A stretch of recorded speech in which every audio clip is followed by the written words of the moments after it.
Anthony Hartwig here with another Boardman softball player profile. I'm joined by Tori Strines. Tori, thank you so much for taking the time to join us today. Thank you for having me. All right, so last year, Tori, you kind of lit the world on fire your freshman season. You came out of seemingly nowhere to dominate the AAC and give a lot of your opponents a lot of trouble. There was no book on you last year. No one really knew what to expect out of the freshman that was coming up in the circle. Now people have seen you. What's it been like as a pitcher to transition between freshman and sophomore year and try to adjust to, especially these league hitters that have definitely all seen you before? You just know you have to get better than you were before. They obviously they were big hitters last year, and obviously they're working hard to get better. So you know you have to produce more and get better and work harder on the off season and throughout travel ball and winter, and just try your best to get better and keep picking up speed, picking up movement, so that way you can keep the batters off balance. And what kind of ways do you think you've grown from last year to this year? What things do you think you've gotten better at? I've definitely picked up speed from last year. My movement, I've been working with my pitching coach. We've been working on every time I go in there, I ask if we can do spin work. We do spin work for almost 20 minutes of the lesson, so that way my movement is still getting better, getting on key. That way, because if you let one ball go down the middle, it's do or die because they take advantage of every ball that you miss off the plate or right down the middle. You said it before. I mean, there's a lot of big hitters in this conference. None of these lineups that you guys face are easy to navigate. What's that do for you as a pitcher to help you get better at going up against these hitters all the time? It shows that if my pitches aren't working, I know that they're gonna hit me. But I also have to have confidence in the defense behind me because if the pitch doesn't move, it still has to spin on the ball, so it can have a little dinky hit on it. When I go against them, I know pitch on my spots, make everything better than the pitch before. All right, so here's the you go up, you're near the top of the lineup. You're not the leadoff hitter most of the times. Usually you're two the games that I've been at, but still you have to get that mindset really quickly when you're starting of I'm in the circle and then okay, I'm gonna be up the next inning, especially to lead off the game. What's that like transitioning from the mindset of pitching to then hitting so quickly? Well, in travel, I am leadoff, so I go. If I'm home, you get a feel of the umpire real quick, knowing his strike zone and knowing what he's going to call. So it's not big. I just go up there, relax. I usually think of food when I'm up to bat because it keeps my mind relaxed and I don't think of what the pitcher's pitching. So it works in my favor. All right, we have to know what food you're daydreaming of. Like you're going up there, you're ready, and oh man, this food pops in my head. What is it?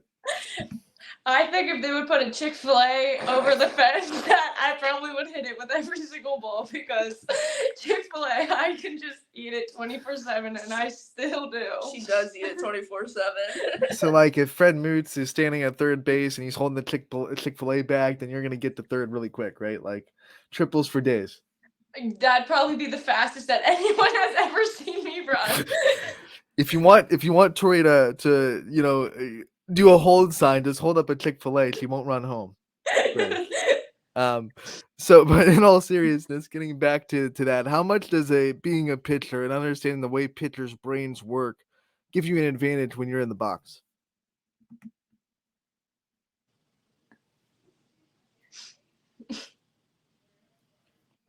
Did you hear that last question? You cut out for a little bit. No, we cut out. Okay. No. How much does being a pitcher and having that pitcher's mindset, knowing how kind of pitchers work, help you in the batter's box? I know they're just trying to keep us off balance. So if they're a junk pitcher, you know you got to take advantage of the pitch that they miss on the plate. Like most pitchers, all pitchers don't work at all times. So you know if they're going for a go-to pitch, that you got to take the advantage of the pitch that they miss. But most pitchers, when they're like up in the count, they want to throw off the plate. So you got to realize that the ball is off the plate, but you also got to protect and foul it off, or they go with their go-to pitch. Almost every pitcher, a rise ball, and you got to read the rise ball and watch when it goes up. And one of the things, like you said, a lot of pitchers have that go-to pitch, and with Game Changer, you're able to watch a lot of these teams' videos and scout a lot of these pitchers a lot more than maybe players used to be able to maybe 10 years ago. What's that like for you to be able to really dive into your opponent and get a good grasp of what they're trying to do? It really helps us because we communicate it to the team saying, "Oh, be careful. They throw the rise ball. They throw it on a 3-2 count to make you swing to get the strikeout. They'll throw it at any point in the count." And it also helps with telling them the batters, they're bigger batters, be ready for this batter and stuff. All right, I'm gonna take Sydney Watts out of the equation because I think that one's obvious. Other than Sid, who do you think is the hardest pitcher you've faced in your career so far? Can you say that again? Yeah, other than Sydney Watts, that's the obvious answer. I don't want to go right there. Who's the hardest pitcher that you've faced so far in your career in the batter's box? I There's a few, but I would probably say either Natalie Sousa or Julia Miller. There you go. Okay. Who are some players outside of Boardman? Obviously, you play a lot of travel ball. That are some of your really best friends that you have really good friendships with, even though they don't wear the same uniform you do. I would have to say one top, my cousin Julie. Basically known her my whole life. Played softball with her my whole life. Sam Suzani, I'm close with. Hannah Saluga, I'm close with. McKenna Hogan, Maddie Butis, uh, Ashley McLean. She actually just joined our team this year, but I'm close with her. I keep in touch. Uh, yeah, just a lot of Sydney I talk to sometimes. There's a few. We've talked to some of your travel teammates, and they talked about the travel ball year this summer and the way that you beefed up your travel schedule to go down to Tennessee and Myrtle Beach and those kind of things. What did that do for you? We talked about growing as a pitcher from last year to this year. How much did your travel season really help in that? Well, you're obviously seeing different batters than you do from in Ohio and in high school because you don't see Tennessee teams usually in high school or teams from like Florida and stuff. So you see the bigger batters and you see what they produce and what they're bringing, and it helps us just get better. Pitcher catcher relationships are so important. You have to be able to trust your catcher back there to succeed as a pitcher. What's it been like? You have your second year with Maddie Weimer as your primary catcher. What's it been like working with her and being able to build that relationship even more this year? Well, when I first came, I've actually known her, but when we first came, she's actually probably one of the closest people I have on this team. We built a really good relationship, and I mostly refuse to pitch unless she's behind the plate because I just love the way she catches. By the way, I am not pressured to ask that question because she's sitting right next to you. I ask that question to every pitcher, so I don't want people to think I'm being coerced. But when you think about, building that relationship and putting the extra time in to do it, what does that mean to you that, we've been told that, she's able to put in that extra time and she does work hard to build the relationship with pitchers? I just know that she'll give it to her all. Most of the times I text her, I'm like, "Can you just come catch me?" It might be last minute, and she might not be able to, but like she tries her hardest to go to her pitchers' pitching lessons to see what they're throwing, see how they're getting better, and she wants to also improve herself. All right, so we've asked you what the hardest pitcher you faced is, but you're also a pitcher. So we want to flip that on its head and say, well, who do you think the hardest hitter to get out that you've had to face in your career so far is? Ayla Ray. Yeah, I feel like you can't strike that girl out. She has little dinky pokes when you throw 5 balls off the plate. I feel like she can just reach her bat out and hit the ball.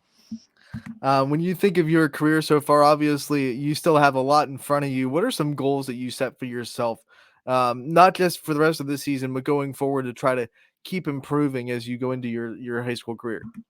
I always want to be better than I was last season. So I set goals to be better than what I did last season. And sometimes I just think about it like we were so close last year to a district championship that I want to get back there each season because I know we can. You talked about it so close last year to winning a district championship. The brackets are out. You kind of know what the route is to get there. How hungry is this team to really get back to that point and try to make a trip to regionals? Well, we've seen Walsh. We played them last year. They basically have the same team as last year, and we don't have the same team, but I feel like we could beat them this year. It was a 2-1 game. It was a heartbreaker, in my opinion. But then if we win that, we play Riverside, which we've played twice in the regular season, and we've only lost to them by 2 runs. And I feel like we can go out and get them and make our way back to a district championship. Not a lot of teams get the team that beat them last year, right out of the jump in the sectional finals. When you saw that pop up and you saw that that was going to be the matchup, there's no looking ahead. It's this is the one. What's that been like for you guys to know that like this is the team we want and they're staring right at our face? Um, I think it's great in my opinion because I want revenge. I know that whoever he puts on the mound is going to give it their all, and we have to go out there and be better than them this time because we were one hit away from winning a district championship, and it's sucks. But I know this time with the batters that we have that we can produce a district beat them this year. High school is kind of unique in the sense that you get your tournament bracket before the end of the regular season is even here. What's it been like trying to focus on the last, week of your season and still give those games every bit of your attention while being as hungry and being as excited as you are for tournament time? You just know that you take these games as a tournament game and you have to play your hardest and win. If you don't play your hardest and you play bad and have errors, that's probably going to carry over into our tournament games, and we don't want that. To get to as good as you are, obviously, you've played a lot of softball, and you have to put a lot of time into it. And you can't do that without loving the sport. So, talk about kind of your love story with softball and when you kind of started to really know that it was something that you wanted to pour a lot of time into. Well, I'm the only girl my mom had, and she played college softball, and it was just kind of bound to be. I started when I was 3 for BCB. I played T-ball, and from there, my aunt got her daughter on a travel team, and they needed another player, so I started travel ball when I was 8 for fast pitch, and from there, it just went up. I played for my aunt, aunts, and they both really grown on me. They both really helped me get to where I've been in softball and in life. I spend most of my weekends with my family, my aunts at the softball fields. It's just something that's bound to be. It's just the love for it and everything that I put into it that I don't want to lose because I put in so much work. There's no time to stop now. When did you start pitching seriously and taking that role as a serious aspect of your career? So funny story. My second year of travel ball, we had no pitchers tried out for our team. We had a bunch of fielders, catchers, and so my aunt looked at me and my cousin and said, "We need you guys to become pitchers." And I wanted to be a catcher. I was like, "No, I want to be a catcher." And she's like, "No, you're going to be a pitcher." And it all started from when I was 9 years old. I became a pitcher. So you always wanted to be a catcher. You ever try to get an opportunity to catch in practice or something like, hey, let me try it. Let me see what it's like. I actually caught for 2 years. I caught when I was 9 and 10. I went behind the plate, but from there I put so much work into pitching. Why stop when my mom's paying for lessons? She actually gave me an option to move up with my aunt and go to 12U when I was 10, or just stay down and play and pitch. And I decided to stay down and play and pitch. So it was a decision I had to make when I was 10 years old. And my mom was a catcher, so I was like, oh, let's be a catcher, but fell into the footsteps of being a pitcher. All right, you're obviously sitting next to your catcher, and it brings up a very interesting question. Um, if you guys had to switch roles, who do you think would be better at the other person's position? Probably me because I have experience behind the plate, and I'm actually the emergency catcher for the Boardman team. So both catchers get hurt, you'll probably see me behind the plate. Emergency catcher. What's that like? I mean, like you don't want that role, but man, like you were on deck if it ever if something terrible ever happens. Well, when Maddie got hit in the head and Liv, and then I think something and Liv did something or something, I was like, oh man, this might be my time to shine here. And I was like, please no, I don't want to catch yet. And I was like, thank God, Liv, don't do anything bad. Like just do something. And she's like, I got it. I'm like, okay, Liv, sounds good.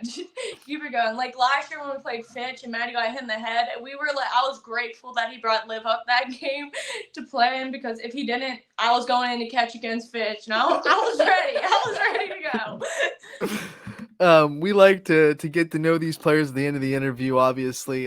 First question I want to ask is, let's say your team is stuck on a deserted island. Who do you think is the teammate that is going to be the best at survival skills and be the one that kind of gathers everybody together? Oh, well, definitely not the one next to me. Or I don't think Nat would be good. Who would? Probably Cammy, because that girl just got like brains for days. I mean, if you ever ask her GPA, she puts it to the exact hundreds place because that's how she is, and it's kind of funny. But she'd probably be the best at survival. Who is the person that would freak out first, like have the first mental breakdown? Alex Ward, she would have a mental breakdown probably in the matter of a second if we were stuck on a deserted island. Obviously, if there's no island, there's no phone service. Who do you think is the teammate that would struggle the most without their phone? Probably Sophia Lasivita. Yeah. I don't know what that girl would do without her phone. Back up. Who would you put in charge of finding food? Oh, Maddie Weimer, because all she does is eat. She probably can sniff food out for about 2-mile radius.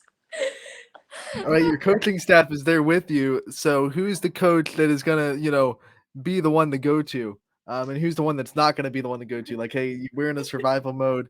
We're not asking you for advice.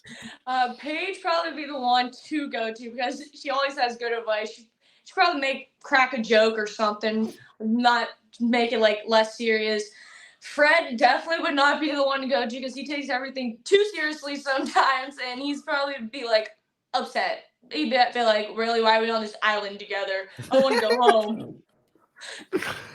That sounds just like Fred. That was a great Fred impersonation. Perfect. What would you be designated? Like, what would your role be? Do you think if you had to pick a role on the deserted island? I would probably just stand there and laugh at everyone because sometimes I don't take things too seriously and I make jokes and stuff, and then people would look at me like, "Really? Why? We're in a serious situation." I'm like, "Oh, sorry." I know it's like camping is different than being stuck on a deserted island, but what's your favorite kind of camping snack or camping activity that to do in the outdoors if you are ever stuck in the outdoors? Well, if there's a lake nearby, I'd go swimming in the lake. I wouldn't care if there was like snakes or alligators in there. Probably venge for my life. If that, probably nothing. Sit around a fire because I not much. I feel like Tori might be the first to die, jumping into a lake full of snakes. Probably. That's a good way to go. Tori, thank you so much for taking the time to join us today. We wish you the best of luck the rest of the season, and we can't wait to talk to you again real soon. Thank you so much.